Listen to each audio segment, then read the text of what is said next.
The United Nations General Assembly 1993 defined violence against women as any act of gender-based violence that results or likely to result in physical, sexual, or psychological suffering to women. It is said to be one of the most widespread, persistent, and devastating human rights violation, which manifests itself in various forms. This is an effort which requires a collective action and engagement.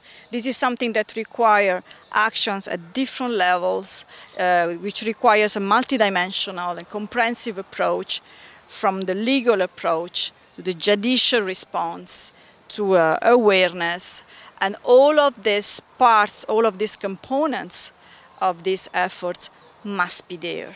Next 16 days will be very important in that regard. We have a law that criminalizes rape.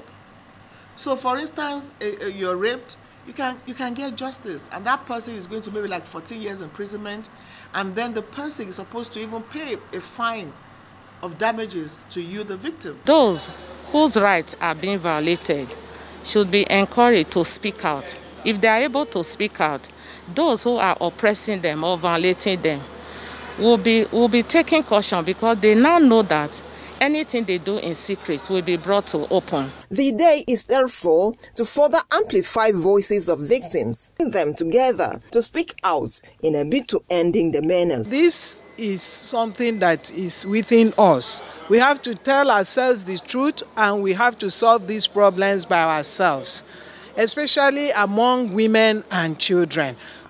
Every year we celebrate a theme, and then what happens after that? We have more cases on our hands. You know, there should be need for an M&E, monitoring and evaluation, to know whether we are actually following that theme. The 16 days of activism is an international campaign that starts on the 25th of November, the International Day for the Elimination of Violence Against Women. It runs through the 10th of December, Human Rights Day. The theme for this year is Orange the World. Stop violence against women. Basi Taipan, NTA News.